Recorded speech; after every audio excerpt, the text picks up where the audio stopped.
Hello students, today I am going to discuss on the topic systematic drawing and description of flake tools, particularly the borers.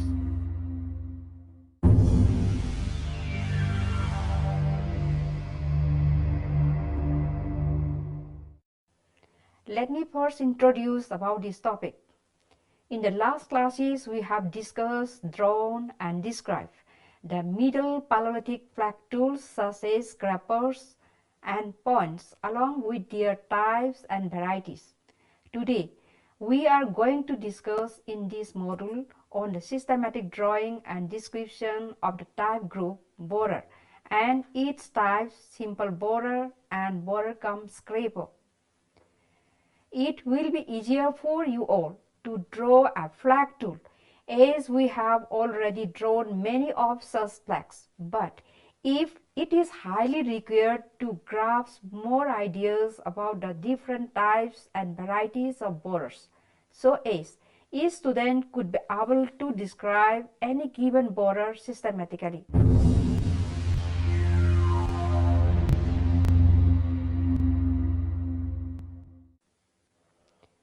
Borer is a variety of coupe de poing, which is smaller than its normal size and has its point drawn out in a narrow spike. Generally, a borer is a cylindrical shape and has a sharp edge, and it is used to make holes in materials. The term precoil or awl is also sometimes used instead of borers. Borers consist of implements or tools usually made on flat flakes, but sometimes also on convenient nozzles. Each borer has a thick projecting point with two notches made on either side of the working point. Such tool does not require any further retouching on the surface. It is often made on the corner of any convenient flake. In the advanced Paleolithic industries, borers occur on well-retouched flakes and show extensive working even to the shape and the butt end.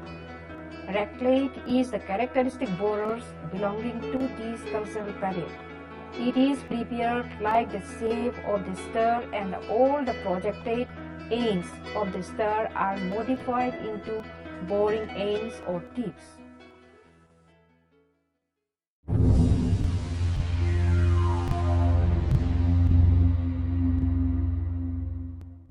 Students, now let's come to the procedures of accurate drawing. Each student should allow or follow the following points for an accurate drawing of any given or supplied detect tool. Number 1, orientation. For drawing this tool, one should keep the working tip facing upward and the butt end facing downward. Like other core or flake lithic tools, the dorsal surface or face one of the tool should be drawn first. The opposite surface is called lateral surface or the face 2. While selecting the dorsal or face one, each student should count the number of flake scars present on both the surfaces or faces of the specimen. The surface which possesses the more number of flake scars is considered to be the dorsal or face one. It is followed by the illustration of the profile view. The ventral surface or the face 2 is drawn later. The section view is illustrated manually below the drawing of the dorsal surface or face 1. Now let's come to the nature of presentation. A three-dimensional given lithic butt flake tool is represented by two-dimensional illustration. The boundary of the simple borer is drawn by using a thick line. The elevated ridges are also used to represent by thick lines.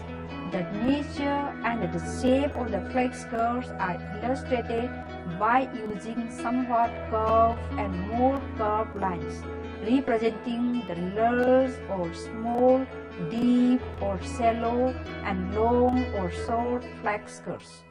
In some cases, parallel straight lines are also used to represent the signs of step flaking or striking platform or broken part if present on the supply tool.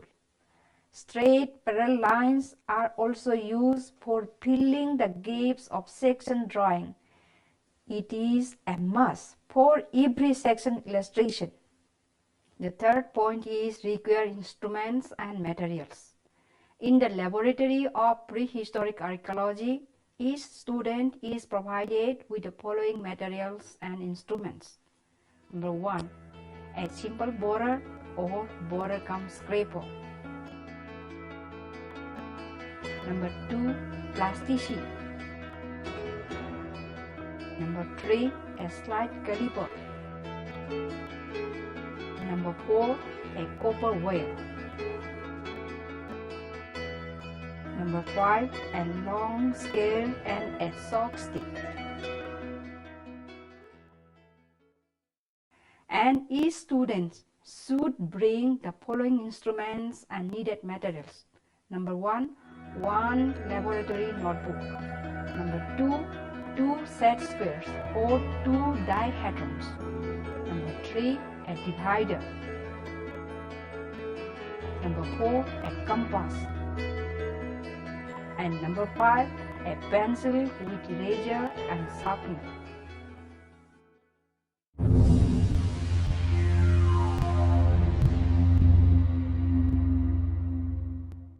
Next point is technique of drawing. For an accurate drawing of the supplied borer, that is simple borer or borer cum scraper, the following points should be followed by each student. Number 1, each student should take the measurements of the supplied specimen along its axis to get the maximum length. Number 2, students should draw 2 horizontal lines on their respective drawing sheets, forming the upper and lower boundaries of the supplied specimen, that is the borer. Number 3, before starting the accurate drawing, each student should draw an imaginary line across the longitudinal axis of the tool, which dissects the borer into 2 halves horizontally. Then the tool is placed facing one of its horizontal halves parallel to the plane surface of the laboratory table.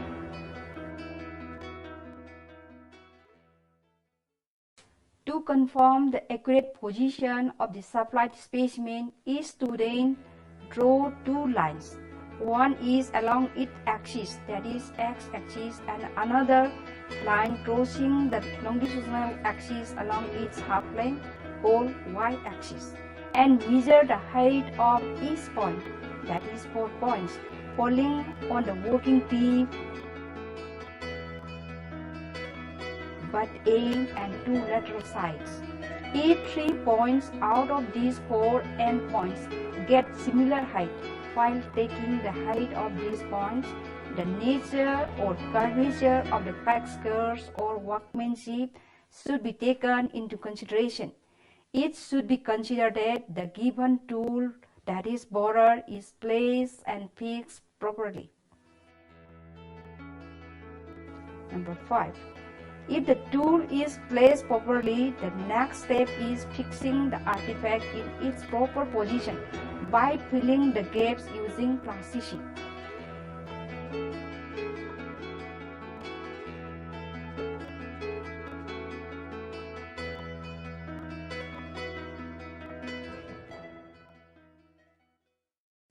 Now come to the 6th point. The 6th step is the transfer of the specimen to the drawing sheet. While transferring so, one hand of the student holds the artifact with plasticine and the other hand of the student holds one set square already placed affixing to the lower horizontal line already drawn as the lower boundary of the artifact.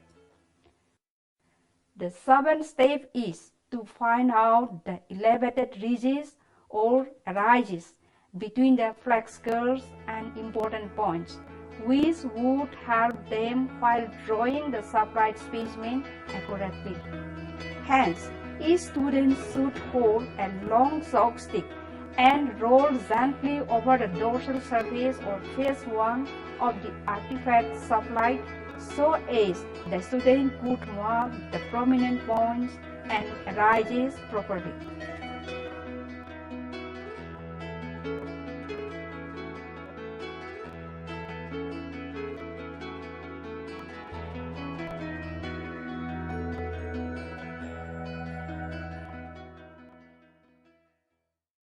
The eighth step is the drawing of the outline of the artifact by consecutive dots using a sharp and pointed pencil and a set square.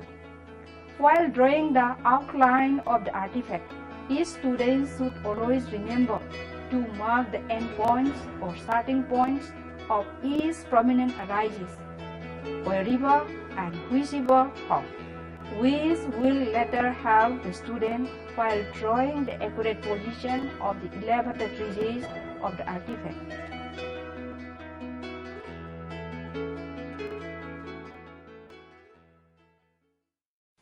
The ninth step is the removal of the specimen from the drawing sheet.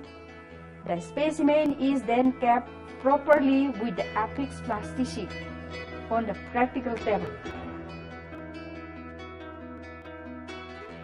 The 10th step is the taking of the accurate measurements by using either two set squares and a divider, or a compass and two dihedrons, that is a folded index card, or both.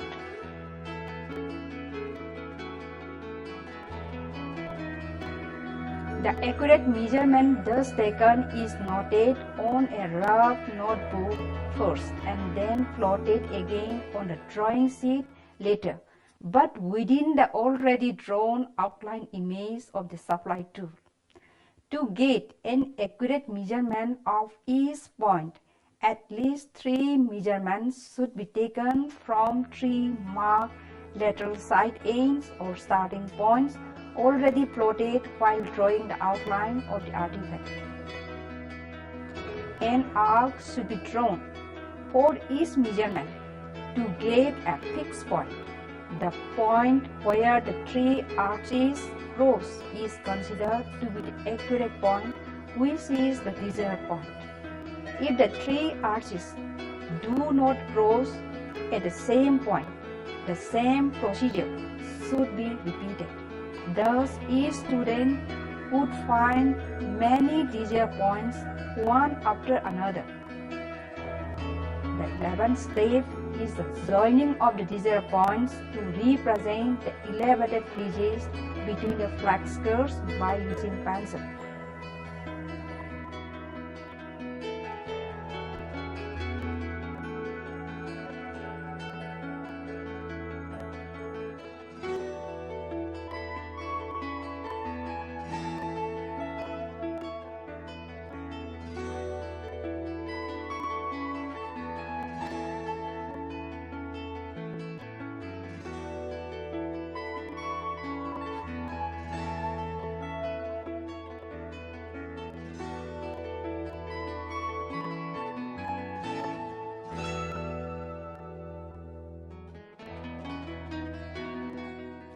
The final step is shading.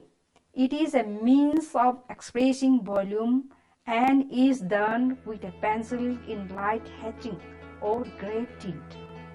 Shading also expresses the nature of the flake skirts, which are represented by curved lines or less curved or less or more curved lines. Step flaking, cycling platform if present, vortex region, and the nature of the manufacturing techniques. The same procedure is repeated While drawing the elevated ridges or step flagging or flat surfaces of the profile view and the ventral view or face 2 view of the same artifact. The cross-section of the specimen is taken normally at its half length along its longitudinal axis.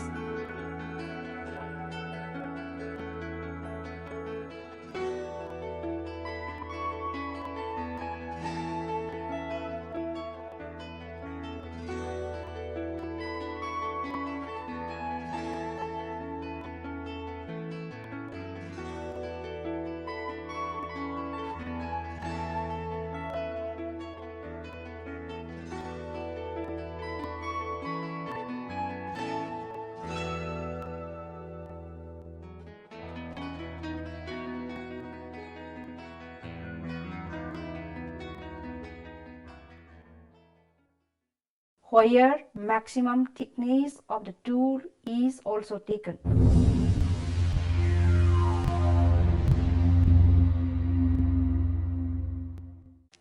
Now let us try to describe the given specimen systematically. First of all, we should note the museum number or accession number. Here the border is given MTR1. The museum number or accession number is MTR1. About the raw material, the given specimen is prepared by using quartzite raw material. Then number 3, let us come to the measurement of this tool.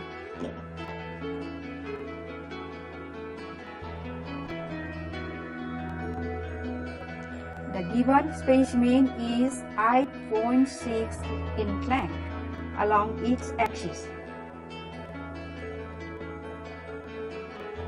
It is 6 cm in breadth along its half length. It is 2.4 cm in thickness along its half length. Now let's come to number 4, that is about the state of preservation. The given specimen is slightly raw and slightly patinated because this is made out of the quartzite. This color is slightly changed and slightly the ridges are losing its sharpness. Say for example, in this case also the ridges are mostly losing, and the original color is this one and the color is changing in this way. So it can be said raw and patinated. Whereas in this case most of the ridges are loose and color is heavily changed. So in this case we should say the state of preservation is heavily raw and heavily patinated. So this one is raw and patinated, and this one is heavily raw and heavily patinated, and this one, or like this, in this case also it is slightly raw and slightly patinated. The ridges are served here even though the color is changed. Like this also the ridges is served even though slightly changed and the color is also slightly changed. Then next come about the general description of this tool. The given specimen is a flake tool because it is made out of the flake. It possesses the positive bulb of location here. It shows it is a flake tool, and it possesses some characters. What characters? It has a number of primary flake scars and also secondary flake scars, and it is somewhat triangular in shape, having 3 angles. Now let us discuss on the dorsal surface. The dorsal surface is represented by main primary large flake scars, number 1, 2, 3, 4. These are the large primary flake scars, and there is a number of secondary flake scars towards the periphery. Now let us see about this profile view. The profile line is continuous. Let us see, profile line is like this. It is continuous throughout the whole length of the given specimen, and it is somewhat straight and thin. Now let us consider about the ventral view. The ventral surface is represented mainly only one main primary flake scar. This is the main primary flake scar. And these are represented by secondary or recursive. Number of this can be seen.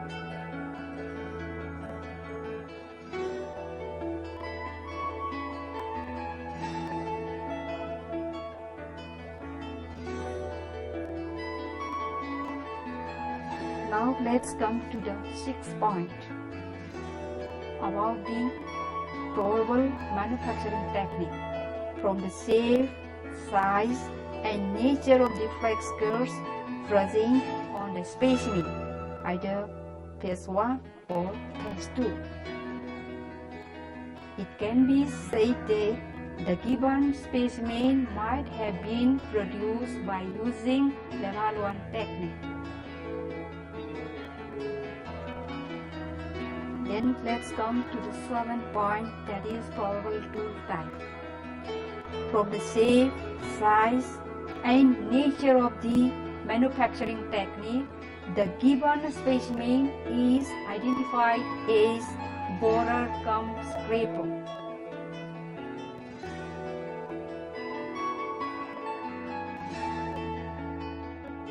Now let's come to the eighth point, probable cultural period and chronology.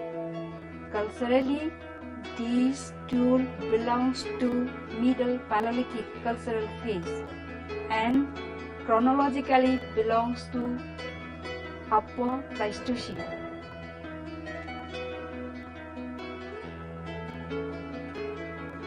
Lastly, let's come to the probable function and economy. From the shape, size, and nature of the working age, the given specimen might have been used for boring purposes and also for scraping purposes, and economically it belongs to hunting and gathering.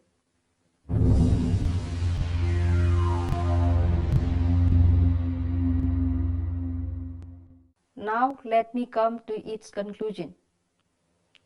To understand the past life ways of the prehistoric man, in this module, the undergraduate students of Prehistoric Archaeology section in Anthropology department are trained to draw the flake tools, particularly the borers, and its types accurately and describe them systematically. Thank you all for patient hearing.